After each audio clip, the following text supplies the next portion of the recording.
பஹல்காம் தாக்குதலுக்கு முன்னாடியே என்ன நிலைமை? தீவிரவாதி அப்படிங்கிற பேரோட பாகிஸ்தானுக்குள்ள ஒருத்தனும் சுத்த முடியாதுங்கிற மாரி தான். மெயினான டார்கெட்டுகள இந்தியா தட்டி தூக்குச்சு. மர்ம நபர்கள் வேட்டையாடினார்கள். இந்திய உளவுத்துறையா?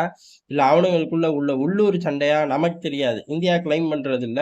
எந்த நாடும் கிளைம் பண்றதில்ல. அண்ணன் அமெரிக்காவ தவிர மத்த எல்லா பயலுகளும் கிளைம் பண்ணவே மாட்டார்கள். ரஷ்யா கூட பெருசா வாய் தொறக்காது. இஸ்ரேல் கூட பெருசா வாய் தொறக்காது.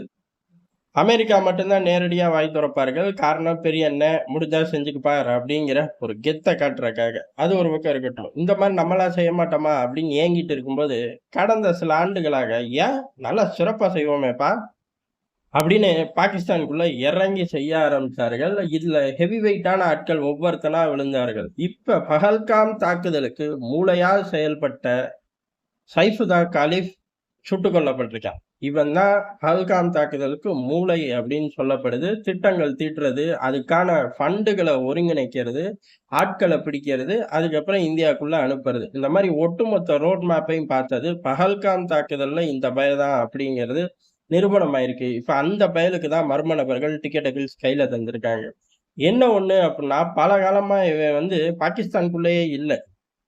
நேபாள்ல தான் இருந்து ஆப்பரேட் பண்ணிக்கிட்டு இருந்திருக்கான். வேற ஒரு பேரோட நேபாள்ல உள்ளூர்லயே கலந்து, அதாவது தீவிரவாத அடையாளத்தெல்லாம் விட்டு ஏதோ பிசினஸ்மேன் போர்வையில போலியான பேரு, உள்ளூர் பொண்ணையே கட்டிட்டு அங்கேயே செட்டில் ஆன ஒரு ஃபீலிங்ல, ஒரு தோற்றத்துல உட்கார்ந்துகிட்டு, நேபாள்ல இருந்து இந்தியாக்குள்ள ஆப்பரேட் பண்றது. திட்டங்கள் தீட்டுறக்கு பாகிஸ்தான் போறது. அதுக்கப்புறம் இந்த சைடு அந்த திட்டங்கள அமுல்படுத்துறக்கு நேபாளுக்குள்ள வந்துக்கிறது.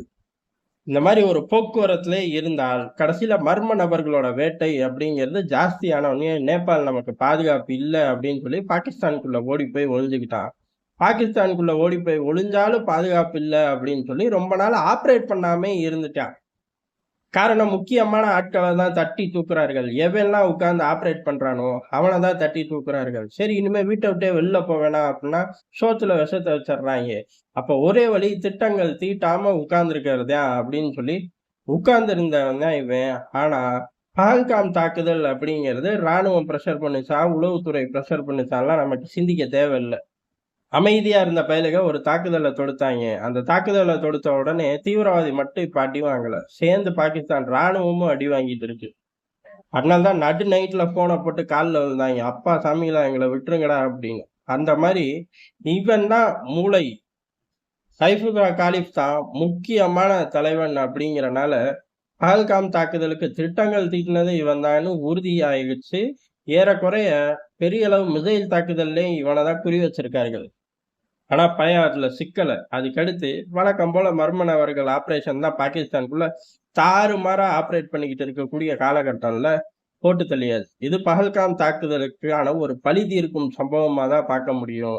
ஏற்கனவே இவன் நெறைய தீவிரவாத சம்பவங்களையும் ஈடுபட்டிருக்கான். ஏகப்பட்ட விஷயங்கள் இன்ஸ்டிடியூட் மேல தாக்குறது, அமைப்புகள் மேல தாக்குறது அப்படின்னு இந்தியால செஞ்ச முக்கியமான சம்பவங்கள்ல இவன் பேரு அடிபடும். அதே மாரி ஹபீஸ் சையதுக்கு அடுத்த இடத்துல இருக்கக்கூடிய 1 டசன் ஆட்கள்ல இவனும் மெயினானவன். இவன் பெரும்பாலும் எப்படி இருக்கும் அப்டின்னா, ஆப்பரேஷன் பண்றவன் இந்த ஃபண்ட மொபிலைஸ் பண்ற வேலைகள்ல இருக்க மாட்டாய்ங்க. ஃபண்ட மொபிலைஸ் பண்றவன் ஆட்கள பிடிக்கக்கூடிய வேலையில இருக்க மாட்டாய்ங்க. ஒவ்வொருத்தன் ஒவ்வொன்ல எக்ஸ்பர்ட் மாரி, ஏதோ பெரிய விஞ்ஞானி மாரி செய்யறது தீவிரவாதத்தனம். ஆனா ஒவ்வொன்ல பிரிச்சு தனியா ஆப்பரேட் பண்ணுவார்கள். ஆனா சைஃபுல்லா காலிஃப பொறுத்தவரை அப்படி கிடையாது. இவன் ஃபண்டையும் மொபிலைஸ் பண்ணுவான், ஆட்களையும் திரட்டுவான், திட்டங்களையும் தீட்டுவான். எந்த நேரம் இந்தியாக்குள்ள அனுப்பணும் அப்படிங்கிறதையும் நேபாள்ல உட்கார்ந்து டிசைன் பண்ணுவான். இந்த மாரி பல விஷயங்கள ஒருங்கிணைத்து பண்றனால, ஹபீஸ் சையதோட சக்சஸர் அப்படின்னு கூட சில காலங்கள் சொல்லப்பட்டுச்சு. எப்ப சொன்னாலும் சரிடா, உனக்கு டிக்கெட்ட கிழிச்சு இப்பயே நாங்க தந்தர்றோம் அப்படிங்கிற மாரி இந்தியா தந்துருச்சு. ஹபீஸ் சையதோட கூடாரம் அப்படிங்கிறது ஆட்டம் காண்ருக்கு. அது வீடா இருந்தாலும் சரி, இல்ல அவனோட தீவிரவாத சகாக்களா இருந்தாலும் சரி, எல்லாருக்கும் டிக்கெட். எந்த வகையிலயாச்சும் டிக்கெட். ஒண்ணு வான்வழி தாக்குதல்ல நேரடியா ராணுவம் களத்துல இறங்கும். இல்ல மர்ம நபர்கள இறக்கி விட்டு உளவுத்துறை அழகு பார்க்கும். இந்த மாரி 2 விஷயங்கள தாண்டி இந்தியாவுக்கு எதிரான தீவிரவாதத்த பண்ணிட்டு, பாகிஸ்தானுக்குள்ள ஒருத்தனும் ஓடவும் முடியாது, ஒளியவும் முடியாது. ஒரே ஒரு விஷயம் தான் செய்ய முடியும். டிக்கெட்ட வாங்கிட்டு கிளம்ப வேண்டியது தான்.